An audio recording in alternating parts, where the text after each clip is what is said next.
ओम साई राम। आज का साई वचन।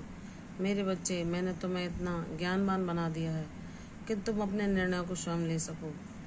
जो तुम्हें तुम्हारे भोलेपन के कारण छलते आए उनसे दूरी बना सको। अपनी ऊर्जा को संचित करने के लिए ऐसे लोग जिन्होंने तुम्हारा कभी मूल नहीं समझा और आज भी तुम्हारे भोलेपन को वह इस्तेमाल करना चाहते हैं, तो मेरे बच्चे इतने ज्ञानवान बनो कि अपने मन को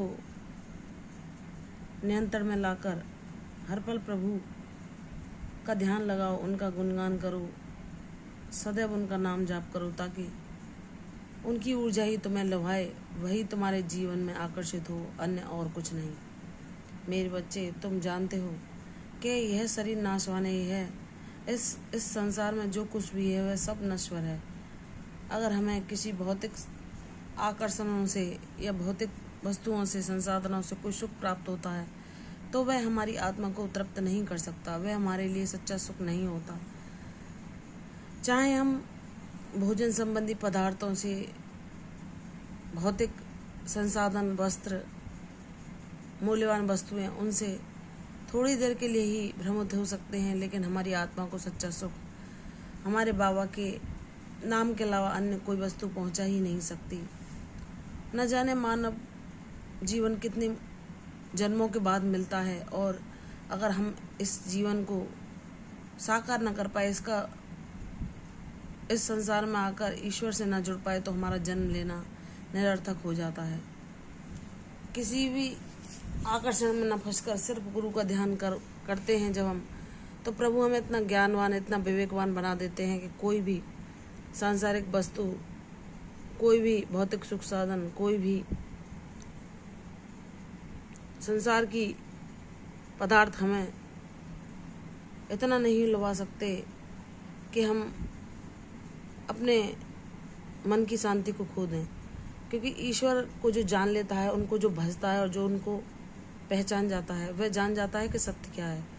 वह समझ जाता है कि ईश्वर के अलावा, परमानंद के अलावा कुछ भी सत्य नहीं। सब चीज़ों में जो आकर्षण और सुख दिखाई देता है वह क्षणिक मात्र है और उसकी तृप्ति कभी नहीं होनी। क्योंकि जैसे हम कहीं पानी नहीं है और वहाँ पर अगर धूप पड़ रही है और दूर से वह हमें पानी जैसा दिखाई देता है, तो हम उस मृग मरीचिका में पड़ते हैं कि उसी के पीछे भागते चले जाते हैं। जैसे कोई हिरन उस सूरज की किरणों को किसी मार्ग पर पड़ता हुआ देखकर उसे पानी के भ्रम में उसी के पीछे भागता रहता है और अपनी प्यास नहीं बुझा पाता। ऐसे ही ये सांसारिक आकर्षण, ये भौतिक पदार्थ, ये जितने भी संसार रूपी आकर्षण हैं, वह हमें अपने पीछे दौड़ाते रहते हैं और अंत में हमारा जीवन निरर्थक यूं ही चला जाता है। इसलिए हमें सिर्फ अपने भक्ति मार्ग पर अपने गुरु को पाने के लिए प्रयासरत रहना चाहिए। उनका नाम जाप, उनका ध्यान, उनकी लीलाओं का श्रवण, यही मात्र एक साधन है उनसे समीपता पाने का, अपने जीवन को साकार करने का। और जब हम ज्ञानवान बन जाते हैं तो सारा हमारा मोह, सारा अज्ञान दूर हो जाता है और कोई भी वस्तु हमें अपनी ओर आकर्षित नहीं करती, क्योंकि हम जान जाते हैं कि सच्चा सुख परमानंद के अलावा और कुछ नहीं। और यह ईश्वर की कृपा, बाबा की कृपा द्वारा ही संभव हो पाता है। नहीं तो न जाने कितने जन्म मनुष्य यूं ही लेकर व्यर्थ ही गंवा करके चला जाता है और इस मृग तृष्णा में ही पड़ा रहता है। इसलिए मेरी बच्ची, तुम तो बहुत ज्ञानवान हो। तुम्हारा ज्ञान एक जन्म का नहीं, कई जन्मों का संचय है। तुमने जो पाया अपने बाबा की कृपा से, जब छोटी सी आयु में ही तुम्हें ईश्वर के ऊर्जा की ओर तुमने अपना लगाव देखा, तुम्हें सच्चा सुख, ईश्वर की पूजा, भक्ति, उनकी उपासना ही पहुंचाती थी। तो इससे तुम क्या जान पाए कि तुम्हारा और ईश्वर का संबंध, जुड़ाव, लगाव इस जन्म का नहीं, कई जन्मों का साथ है। इसलिए हम बाबा को पा पाएं, उनकी ऊर्जा से जुड़ पाएं, उनके द्वारा दिखाए मार्ग पर चल पाएं, उनके निर्देशों का पालन कर पाएं, अपने अवगुणों को दूर भगाकर उनके दिए, उनका सिखलाया हुआ चरित्र हम अपने जीवन में जी सकें।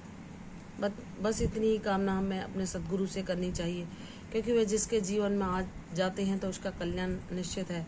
वह उसे ज्ञानवान बनाकर उसके जीवन में चाहे कितनी भी संघर्ष, कष्टों, परेशानियों रूपी उसकी परीक्षाएं हों, या वे अपने प्रारब्धों को भोगे तो वे शक्ति प्रदान करते हैं गुरुवर हमें उन्हें सहन करने की, उनसे बाहर आने की, सत्कर्म करने की, मानवता के मार्ग पर चलने की और ईश्वर का सानिध्य पाने की।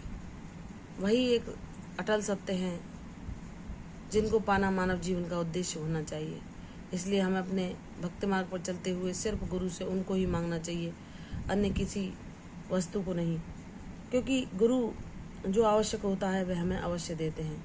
इसीलिए उन पर अटूट विश्वास करके हमें सदैव उनकी भक्ति को ही अपने जीवन की शक्ति बनाकर अपने जीवन में शांति को स्थिर रखना चाहिए, और यह हमारे गुरु के आशीर्वाद से ही होता है। तो हे परमपिता परमेश्वर, मुझ पर इतनी कृपा करना कि जाने अनजाने मुझसे जो भूल, जो अपराध हो जाए उन्हें माफ़ करना, मुझे मेरी भूलों को ज्ञान कराना, मुझे सद्मार्ग दिखाना और ऐसे ही उंगली थामे थामे मुझे मंजिल तक पहुंचा देना, ताकि मैं एक उद्देश्यपूर्ण जीवन जीकर आपका साथ हमेशा के लिए पा सकूं। बाबा कहते हैं जो बच्चा मुझ पर आश्रित हो जाता है, सच्चे भाव से समर्पण करके हर परिस्थिति में भी सुख से रहना सीख जाता है, सच्चे अर्थों में मैं मेरा पूजा करना सीख जाता है और मैं उसके जीवन में कोई अभाव नहीं रहने देता।